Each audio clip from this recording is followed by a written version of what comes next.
Bonjour à toutes et à tous.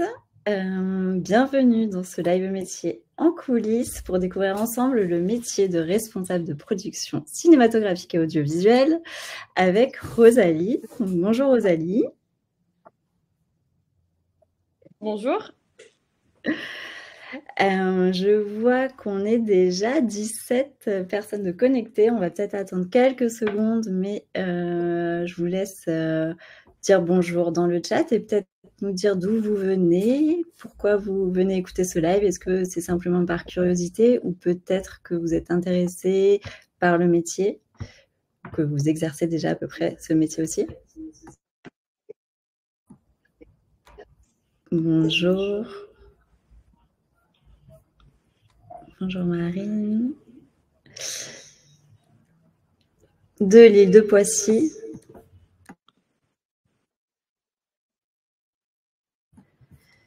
De Lyon. Attendez, j'ai un petit écho, je reviens un instant. Ouais.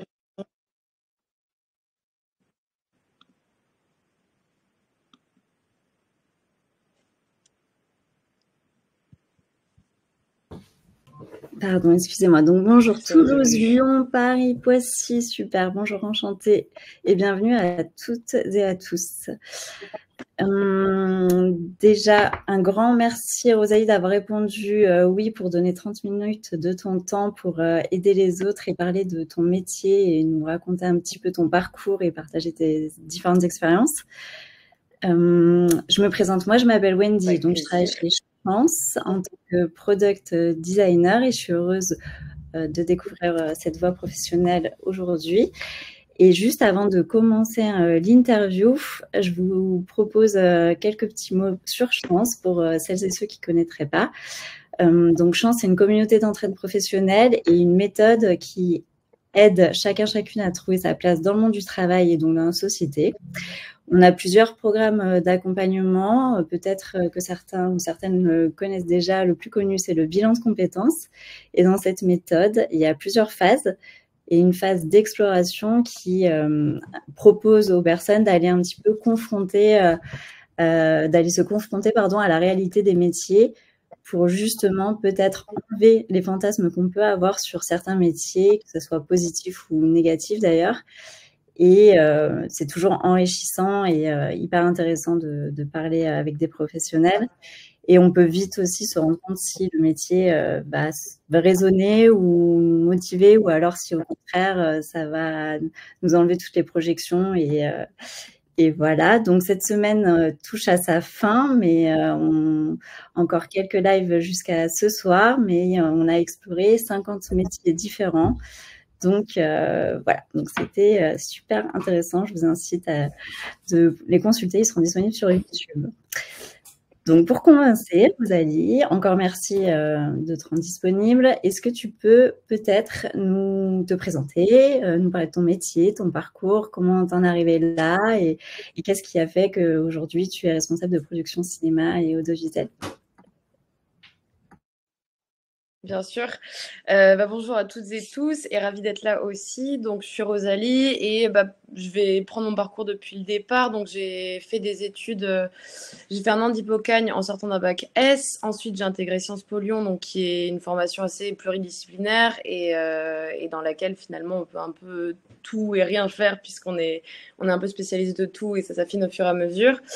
Et au cours de mes études, je viens de Clermont-Ferrand et j'allais tous les ans au Festival du court-métrage, qui est, il faut le savoir, le plus gros festival au monde de court-métrage à Clermont-Ferrand. Donc, le hasard a bien fait les choses. Et chaque année, j'étais bénévole là-bas. Ça m'a permis de rencontrer les équipes des films et de me dire quand même, ce milieu a l'air assez intéressant, assez stimulant.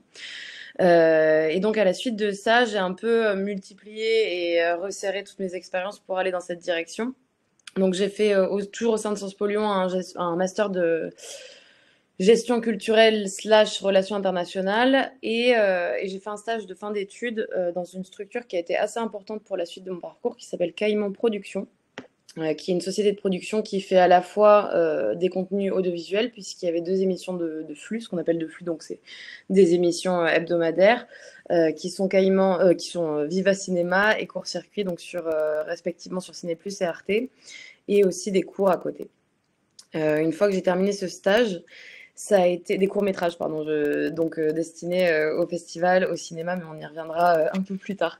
Et après, j'ai intégré donc l'équipe de Autour de minuit, qui est une société qui fait des courts-métrages et séries d'animation, qui est donc assez spécifique dans le milieu, puisque au sein du cinéma, il y a l'animation qui est pas à part, mais qui est une spécificité, on va dire. Donc je suis restée là-bas pendant 1 an et demi et je me suis dit qu'après j'avais plus envie de me tourner vers ce qu'on appelle le live, donc la prise de vue réelle avec des équipes où tout est tourné en direct et tout ça. Aussi parce que c'est des temps de tournage beaucoup plus réduits, puisque les films d'animation peuvent prendre jusqu'à 7 ans, on va dire, pour se faire, donc c'est pas rien. Voilà, donc après j'ai fait 6 mois chez Lily's Film, donc je sais pas si ça va parler à certains ou certaines d'entre vous, mais c'est la productrice qui a fait les films de Céline Sciamma, donc Portrait de la jeune fille en feu, Tomboy, Bande de filles, entre autres. Et qui faisait aussi des documentaires à côté, donc c'était 6 mois hyper formateurs. Et derrière j'ai fait une autre formation, qui est une formation professionnelle continue qui s'appelle l'Atelier Luxembourg Paris, qui est une formation entre la FEMIS et la Film Academy Baden-Württemberg, donc entre la France et l'Allemagne. Et ouais, c'était cool de bosser avec Céline Sciamma. Et donc après ça, ouais, j'ai fait cette formation de 1 an, qui est une formation professionnelle continue, qui est une formation qui est financée par Europe Creative Media, donc c'est sur concours, et c'est 1 an. Cette année, j'ai pu produire un court-métrage qui était diffusé sur Arte et rencontrer énormément de monde. Et aussi faire une formation entre la France, l'Allemagne et un petit bout en Angleterre. Donc, c'était hyper formateur. En sortant de cette formation, mon collègue actuel est venu me chercher. Donc, c'est l'atelier Ludwigsburg Paris. Je pourrais la mettre à l'écrit à la fin. C'est une formation qui est proposée par la FEMIS en France, et qu'on intègre de côté français par la FEMIS. Et qui s'adresse à des personnes, je précise, de moins de 30 ans, qui avaient un minimum de 2 ans d'expérience en production cinématographique ou dans des milieux qui s'en rapprochent. Après, il y a aussi des gens qui sortent de la banque. Merci Wendy pour le lien. Voilà, donc c'est un peu un pont communicant et c'est vraiment pour la production cinématographique à proprement parler. Et donc, à la suite de ça, comme je le disais, mon collègue avait fait cette formation quelques années avant et il cherchait quelqu'un pour le poste de responsable de production. Et donc, il m'a proposé à la fin de ma formation de prendre un café, tout simplement. Et c'est souvent comme ça que ça se fait dans ce milieu. Et donc, j'ai fait un premier café, un entretien derrière et j'ai intégré 2 semaines après avoir terminé la formation. Donc, ça s'est bien enchaîné, quoi. Voilà. Ouais. Alors, je sais... Alors, vas-y, je sais pas si je réponds en direct aux questions ou pas. Alors, je te laisse finir ta présentation et si tu veux, moi, je lirai les questions comme ça, on va les intégrer ensemble, mais beaucoup de questions, okay. C'est super. Très bien.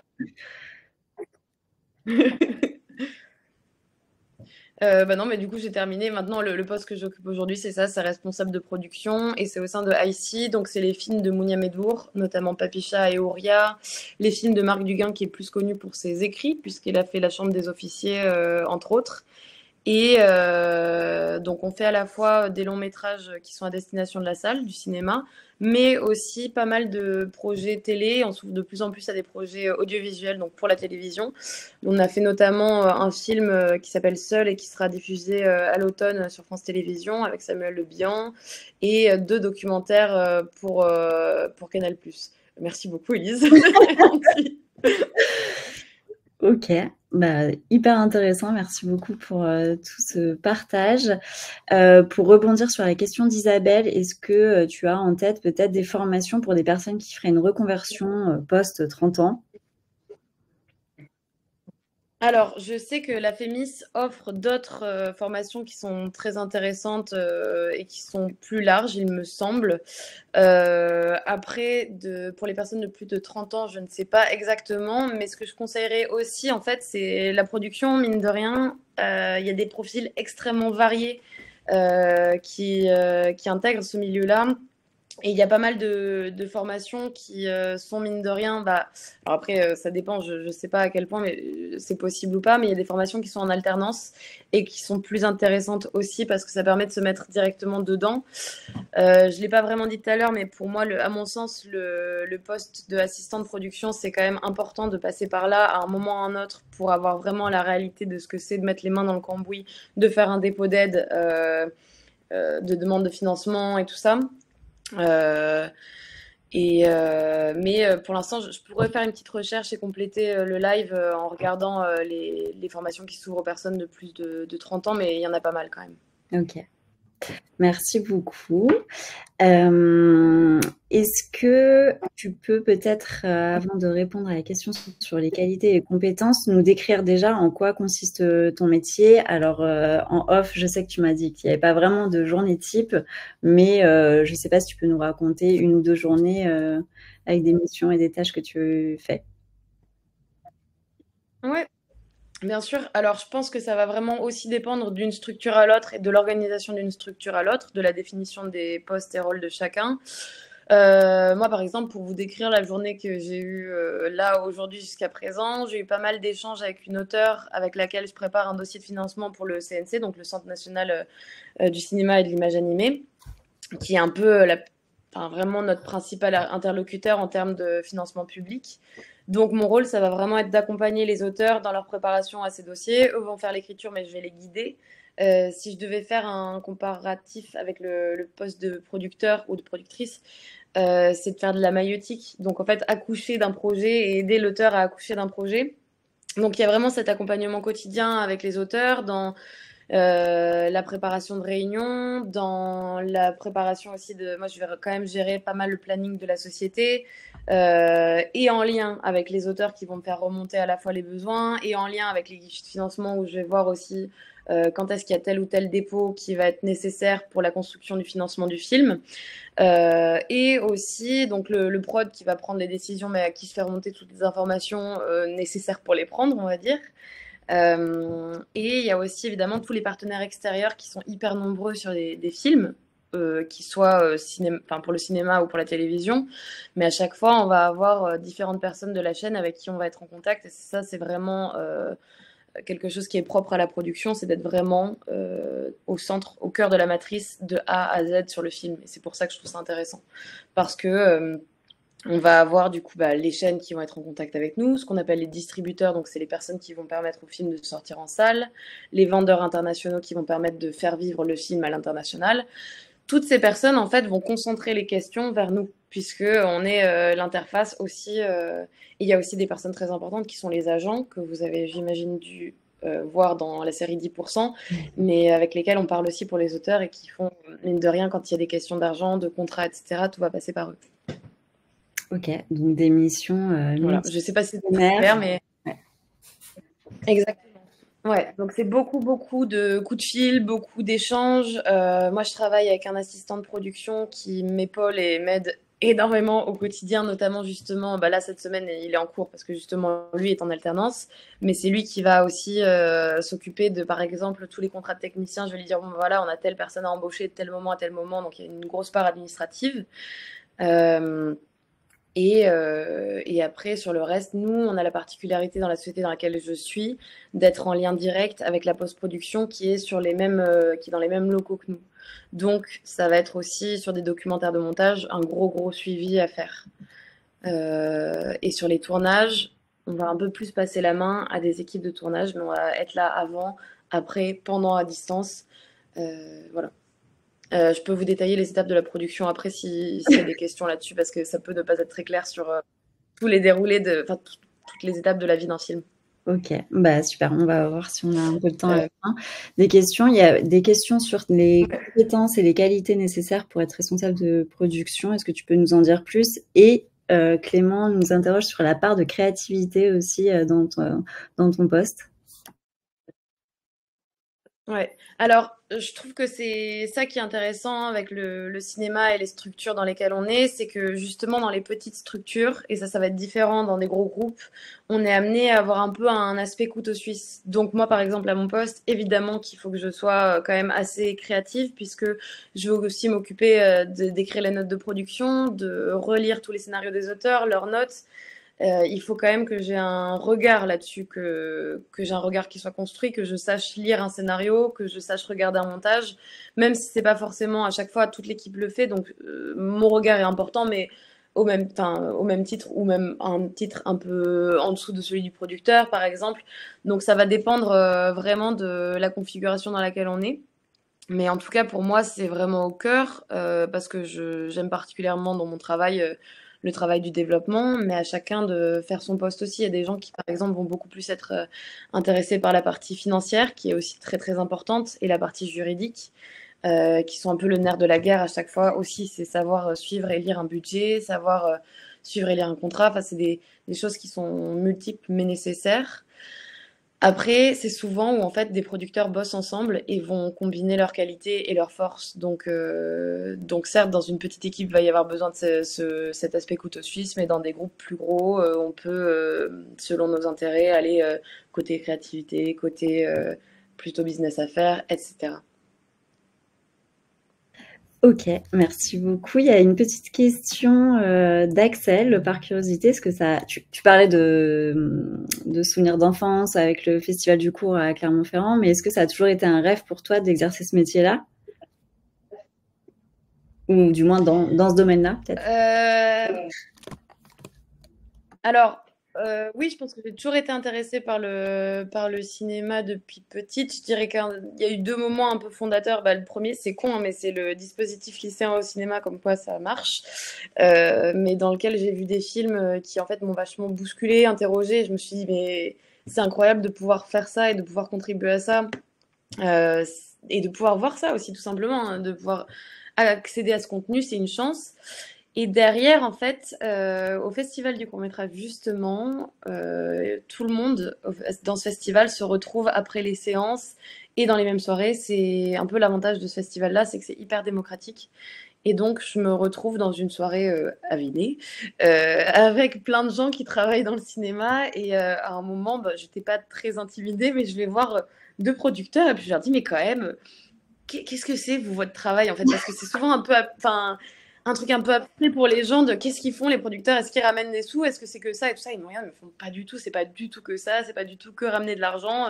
On est évidemment très impliqué sur la partie créative. On est le partenaire numéro un de l'auteur et la personne avec qui il va dialoguer et avoir un lien de confiance en premier aussi. Et moi, c'est ça qui m'a donné envie. En fait, je me suis dit, mais c'est trop bien, on est au cœur du réacteur et on aide en fait des gens hyper créatifs à avancer, quoi, et à aller à mener leur projet à bien. Donc moi, c'est ça qui m'a donné envie. Super. Merci. En tout cas, ça donne énormément envie. C'est hyper inspirant. On sent beaucoup de passion. Une question d'Élise concernant les agents. Est-ce que tu as peut-être plus d'informations à nous donner sur justement cette relation que tu peux peut-être avoir avec eux ou leur rôle? Alors moi, c'est plus, pour le coup, c'est plus mon collègue qui va être en direct avec eux sur les négociations de contrats, etc. Vu que moi, je m'occupe moins de tout ce qui va être négo de contrat et business affaires, justement, c'est plus lui qui va être là-dessus. Mais sur les agents, en fait, ils ont un rôle qui est assez sain parce que théoriquement, hein, des fois, ça ne marche pas toujours comme ça, mais l'idée d'un agent, c'est de faire une espèce d'interface entre l'auteur et le producteur pour ne pas avoir à parler de sous directement entre prod et auteur parce que ça va aussi permettre aux auteurs de bien se défendre, faire valoir leurs intérêts aussi, encadrer tout le travail de production et protéger un côté et l'autre du métier. Tout est assez réglementé, hein, mine de rien. Tous les contrats qu'on fait sont derrière mis au CNC, donc ça permet aussi d'avoir une espèce de gendarme pour vérifier que tout est dans les clous. Donc c'est au registre des contrats du CNC. À chaque fois, tout est quand même assez encadré. Et les agents vont aussi intervenir et pour les auteurs et pour les comédiens. Donc ça va être exactement la même chose qui va se passer. Souvent, des mêmes agents peuvent à la fois représenter des gens qui écrivent et des gens qui jouent. Après, il y en a qui sont plus ou moins spécialisés. Et c'est mine de rien aussi des postes importants parce que c'est aussi à eux, enfin c'est important d'avoir des bonnes relations avec les agents puisque c'est aussi eux qui représentent énormément de monde, qui vont se dire ok en fait telle personne elle serait super pour tel rôle, tel acteur a refusé mais en fait là je sais que tu bien à cette disponibilité. Voilà, donc je sais pas si c'est clair ou pas sur les agents.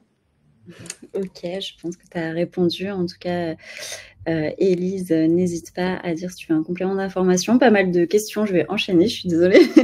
Benjamin a une question, en vrai, deux questions, mais comment vous pouvez estimer le succès d'un court-métrage ou d'un documentaire et de quel projet es-tu la plus fière?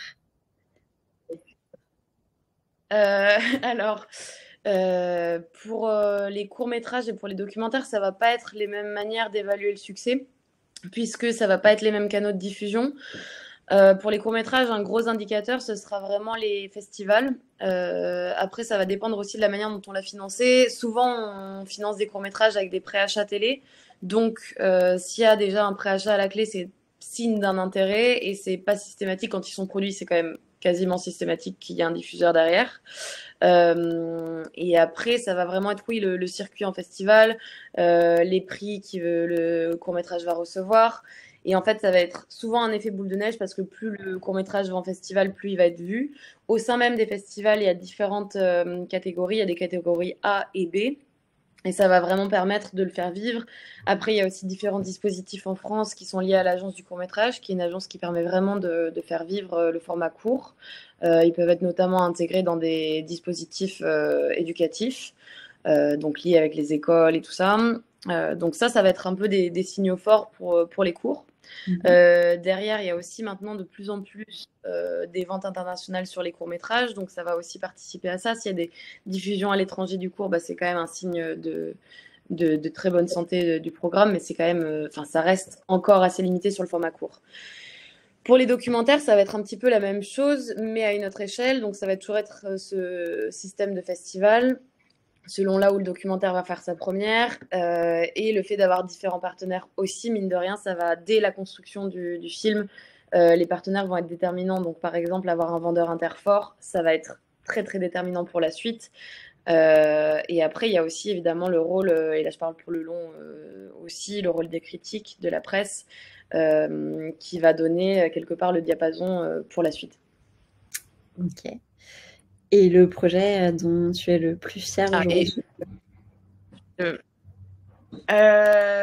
pense que ça reste quand même le cours que j'ai produit parce que mine de rien on l'a produit à deux avec une fille qui s'appelle Rumena Ivanova et qui avait fait l'atelier avec moi. C'était systématiquement un binôme de producteurs et donc c'est un cours qui fait 8 minutes. C'est pas, enfin, disons que je pense que j'en suis très fière parce que mine de rien c'était un cours où on avait un budget extrêmement réduit.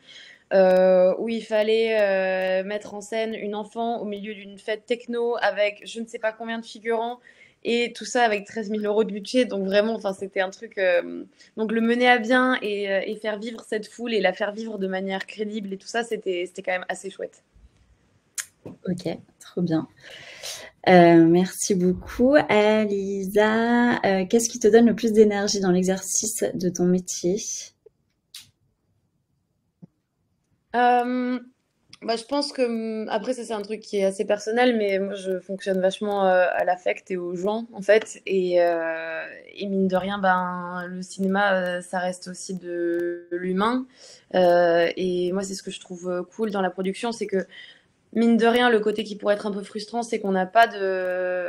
C'est difficile d'avoir, en fait, les retours à chaud en sortant de la salle des gens de manière générale. Mais on peut quand même les avoir au moment des avant-premières, ces moments-là. Et de voir que ça fait écho chez les gens, que ça les touche, etc., c'est quand même hyper chouette. Et aussi ce côté où, bah, mine de rien, bosser avec un auteur sur un texte et à la fin de la journée se dire putain, là quand même c'est vachement bien ce qu'il a fait. Voir la première version de montage et se dire ok, ça va marcher, ça va avoir de la gueule, c'est chouette quoi. Ok, merci beaucoup. J'enchaîne sur les questions. Après avoir parlé des motivations, est-ce que peut-être il y a des difficultés dont tu voudrais parler, des choses, des obstacles ou des doutes, enfin voilà, des choses que tu peux rencontrer? Ouais.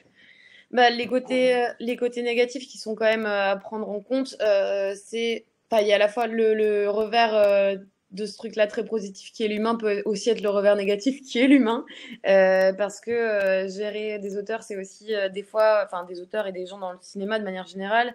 J'ai à la fois rencontré les personnes les plus extraordinaires que j'ai pu voir de ma vie et en même temps des personnes qui sont aussi compliquées. C'est beaucoup d'ego à gérer, beaucoup de timing et d'intérêts contradictoires à gérer dans des temps resserrés souvent.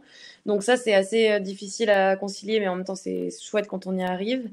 Et il y a aussi, je pense, le revers de tous les métiers de la culture qui sont sous couvert de métiers passion. Bah, en fait, faut pas compter ses heures, faut pas compter sur des salaires mirobolants quand on commence. Donc c'est voilà, c'est aussi travailler beaucoup pour des salaires qui sont pas toujours rémunérateurs. Et là, je parle pas que de pas de la société dans laquelle je travaille et tout ça. C'est vraiment un truc qui est assez généralisé dans le cinéma.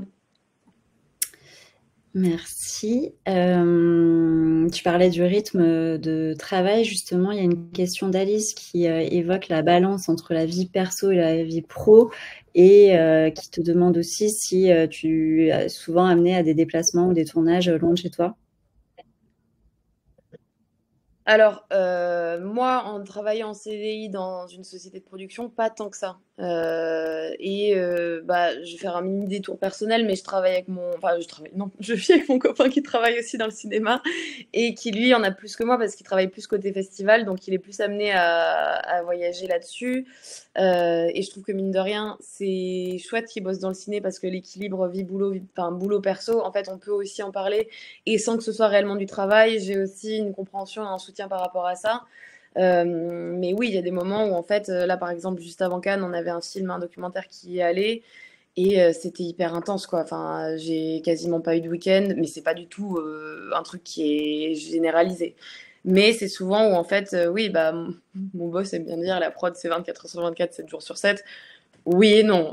Il y a des moments où on peut aussi lui rappeler, voilà. Mais disons qu'il peut y avoir des urgences parfois le soir quand on bosse sur un sujet avec les États-Unis. Bah oui, à 23 heures, il y a le partenaire des États-Unis qui va nous poser une question et où d'un coup il faut répondre rapidement. Mais c'est pas du tout un truc qui est quotidien, je dirais ça. Voilà. Ok, merci. Donc c'est des. Merci beaucoup pour ta transparence. Je vois que l'heure défile. Je vais prendre les 3 dernières questions avant de conclure. Axel demande si tu as des envies de passer devant la caméra. Non. Alors, je l'ai déjà fait sur un projet étudiant, mais franchement, je fais du théâtre à côté et j'adore faire ça. Et c'est genre mon sas de décompression complet une fois par semaine et c'est génial. Mais non, je pense que c'est compliqué d'être comédien. Enfin, c'est beaucoup, beaucoup, beaucoup de résilience, beaucoup d'acharnement et non, enfin ça m'a... Voilà, je pense que ce serait très compliqué pour moi à gérer. D'accord. Merci beaucoup. Élise, savoir si tu as des recommandations en termes de personnes ou d'organismes ou des conseils vis-à-vis du métier d'agent. Alors ça, je ne sais pas si tu peux en avoir maintenant spontanément, mais sinon peut-être que, je ne sais pas si tu serais d'accord d'être contacté sur LinkedIn pour répondre aux questions auxquelles on n'aurait pas eu le temps de répondre. Bien sûr. Mais voilà. Bien sûr, il n'y a aucun problème. Et Patrice qui nous demande si tu as déjà été amené à intervenir ou proposer des modifications peut-être sur les scénarios ou les contenus de tes projets. Ah bah oui. Tout le temps. Quotidiennement. Ouais. Ouais, en fait, je donne vachement mon avis aussi et bah mine de rien, mes boss me font aussi confiance là-dessus, donc plus ça va et plus je prends les devants souvent pour les retours sur les scénarios. Ok. Enfin, scénarii, si on accorde effectivement. Et Solène s'interroge sur le fait d'avoir une grande culture cinématographique pour travailler dans ce milieu-là. Pardon, est-ce que c'est nécessaire ou est-ce que en étant intéressé, attiré, ça suffit ou faut être vraiment passionné? Alors, on va pas se mentir, ça aide d'avoir quand même une bonne culture cinématographique, tout simplement parce qu'en fait, pour pouvoir parler de films, il faut aussi en avoir vu pas mal et savoir faire la différence. Mais après, c'est aussi des choses qui s'apprennent sur le tas et qui viennent au fur et à mesure. Mais c'est sûr que c'est quand même un plus. Enfin, moi, Typiquement, oui, on est tout le temps en train d'aller chercher et mobiliser des exemples d'autres films existants, d'aller chercher des références. C'est quand même un art qui se repose sur des choses existantes. Donc oui, ça compte. Allez, dernière question. Benjamin, Après, ça dépend des postes, hein, mais... est-ce que tu as déjà fait le Festival de Cannes, pardon, et est-ce que tu as déjà monté les marches? Alors, oui, Benjamin, j'ai déjà eu l'occasion de faire ça. Je l'ai fait 3 fois. Et les montées des marches, en fait, c'est assez... Merci. C'est assez marrant. Et c'est pas tellement comme on s'imagine parce que, en fait, c'est assez blindé et donc tout le monde se bouscule dessus.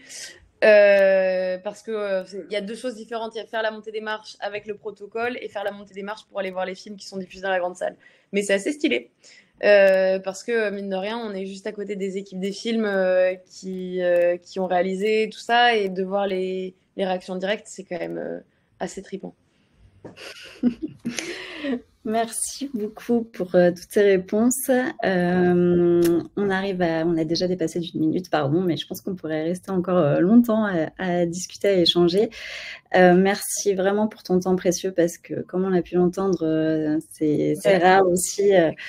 Et voilà, c'était hyper intéressant. Merci aussi à toutes les personnes qui ont assisté à ce live. Merci pour votre présence, votre écoute et toutes vos questions, votre enthousiasme. Pour finir, si vous aussi, à votre tour, vous voulez apporter un petit coup de pouce professionnel, à Chance, on a lancé il y a quelques semaines une initiative qu'on appelle 3 minutes pour les autres. C'est gratuit et puis vous pouvez apporter des renseignements sur des expériences, des métiers ou bien aussi solliciter la communauté pour obtenir de l'aide également. Ça marche dans les deux sens. Je vous glisse le lien dans le chat. N'hésitez pas à aller faire un tour. Vous verrez, c'est assez facile et enrichissant d'échanger comme ça avec des professionnels comme toi aujourd'hui. Donc, merci beaucoup. Et si vous avez d'autres questions, n'hésitez pas. Oui. À ajouter Rosalie sur LinkedIn. Merci pour toutes vos questions. Merci. Bonne fin de journée. Merci beaucoup. Merci, bonne fin de journée. Merci encore. Bye.